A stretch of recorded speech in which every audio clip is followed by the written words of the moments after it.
What is up, guys? Jarv here, back today jumping into Destiny. We are back with another This Week in Destiny, giving you all the heads up on everything that you can expect for the up and coming week. This week sees the continuation of the We Stand Unbroken quest from Season of Defiance. For Lightfall itself, we also see the launch of the brand new raid later this week. On top of that, we take a look at the full breakdown of the up and coming resets, and more importantly, what tests is available for Bright Dust this week. There's a lot to get through, so be sure to stick around and enjoy the video. If you do enjoy the video, be sure to leave a comment and rating down below, and remember to subscribe for more Destiny 2 content. Just over 60% of the viewers on the channel aren't currently subscribed, and we're super close to 170,000 subscribers. So make sure to hit that red button and ring that bell to ensure you don't miss an update. But without further delay, guys, let's jump into the video. Another week and another This Week in Destiny. This week marks week 2 of Season of Defiance, and we see the continuation of the We Stand Unbroken quest. This is the first quest for Season 20 that sees us rescuing prisoners over in the EDZ. Once again, we need to liaise with Mara Sarv over in the farm for the continuation of this quest to pick up some awesome Defiant loot, as well as gaining access to a brand new battleground. Now, as well as the continuation of that quest, later this week we also see the launch of the brand new raid called Root of Nightmares. Now, this will become available on March 10th at 10 AM Pacific time, with the contest mode being enabled for the first 48 hours. Now, the power cap for all encounters is 1780. Now, with that being said, we do have less than 1 week to increase our power levels, so be sure to keep your peepers peeled to the channel, as I'll have you covered on the easiest way to increase your power level in Lightfall later this week. Now, moving on to the rest of the weekly formalities, we have new featured raid and dungeon content for week 2. This week sees the return of the Garden of Salvation. Now, this was the featured raid at the very end of Season 19 and already returns for Season 20. Now, as the featured raid, all the challenges are available, making it perfect to complete that Enlightened seal. But as we are now back on the power grind, it will also offer a pinnacle reward if you can defeat the final boss. Now, the same can be said for the Grasp of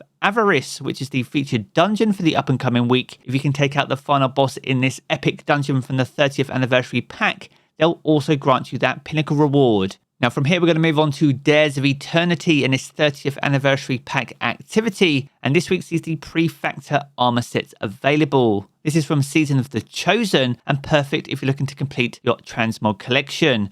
Alongside that, we have the Scatterhorn armor set once again, but because we have Chosen armor, we also have Season of the Chosen weapons. This includes the Scathelocke auto rifle, the Extraordinary Rendition SMG, the Brass Attack sidearm, the Threaded Needle linear fusion rifle, the Code Duello rocket launcher, the Imperial Needle bow, the Far Future sniper rifle, the Honor's Edge sword, the Distant Tumulus sniper rifle, the Interference grenade launcher, the Shepherd's Watch sniper, and also the Annual Skate hand cannon. So once again, if you missed out on the loot from Season of the Chosen, then this is the only way to obtain it. And much like the featured raid and dungeon content, there are some powerful and pinnacle rewards to be had in the Dares of Eternity activity. Now, next up, we're going to move on to the weekly rituals, and we have a brand new Nightfall for Destiny 2. This, in fact, comes in the form of Heist Battlegrounds from Mars. Some of you will recognize this from Season of the Seraph. Now, incredibly enough, most of the footage I had was of every single battleground with the exception of Mars. So to play us out, we are now looking at all the drone locations. Now, it's unlikely these drones will form part of the Nightfall, but with this being one of the longest battlegrounds and with one of the trickiest bosses, this new Nightfall definitely won't be a walk in the park. Now, last week saw the Hung Jury SR4 in rotation, which means we have 1 of 5 weapons on offer. So this week could see the Swarm machine gun, the Buzzard sidearm, the Militia's Birthright grenade launcher, the Mindbender's shotgun, or the Wendigo grenade launcher. Now, out of those 5, 2 are returning weapons, but be sure to let me know which one you prefer down in the comments below. Now, moving on to the Crucible, and this week sees Mayhem enter the fray in Season 20. Now, Mayhem is one of the easiest and quickest game modes in the Crucible Rotator, and to go alongside that, we also have bonus Crucible ranks all week long. This is a great chance to earn those vendor engrams, allowing you to focus weapons and armor, and also chase down the new ritual weapon for the season. Now, next up, we're going to move on to seasonal challenges, which now can return as part of This Week in Destiny. This week sees 10 brand new seasonal challenges, some offering war table upgrades, challenger XP, and also Bright Dust. Now, the first we have is called Against the Shadows, and here we need to complete week 2 of the We Stand Unbroken quest. That's alongside Favoured Liberator, and here you need to generate favours in seasonal activities, and all members of your current fire team can contribute towards the overall progress. Next, we have Rohan's Legacy, so for this you need to complete the Unfinished Business quest, and also defeat combatants throughout Neomuna with precision final blows, and you'll get bonus progress for using machine guns. Next, we have the full set. So on Neomuna, you need to collect and place 4 action figures.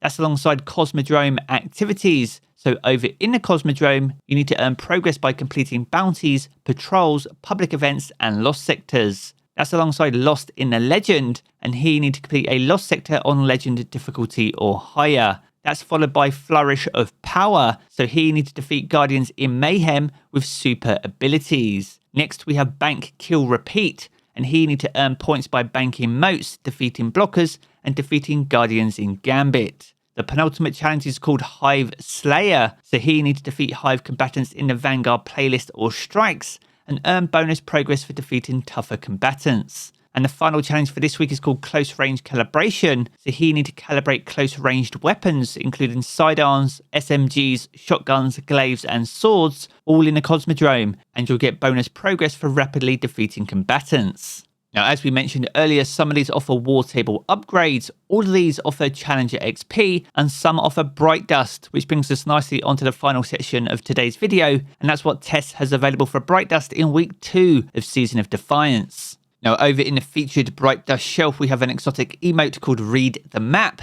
This is from Season of the Splicer, so if you missed out on this one, this will set you back 3,250 Bright Dust. That's alongside this epic exotic ship called the Star Devil Predator. This is from Season of the Hunt and will set you back 2,000 Bright Dust. That's alongside a legendary transmat effect called Pyramid Entrance, and this will set you back 450 Bright Dust this week. Now, as for the shaders this week, the first shader on offer is the Carbon Blood from Season of the Hunt. Now, this is one of my favourite shaders, so if you like the look of it here on the Warlock, then this will set you back 300 Bright Dust this week. And alongside that, we also have the Chitin Slate, another legendary shader from Season of the Undying. So if you're missing either of these shaders, you can pick both of them up, and each one will set you back 300 Bright Dust this week. Now, over in the main Bright Dust store, we have the Dubious Correlation, an exotic emote from Season of the Undying. So if you missed out on this, then this will set you back 3,250 Bright Dust. That's alongside a legendary emote called Stow the Rings from Season of the Seraph, and this will set you back 700 Bright Dust. Alongside that, we have the Urban Commander from Season of the Worthy. So if you're collecting, this will set you back 2,500 Bright Dust. That's alongside the Oki Fass, this epic exotic ship.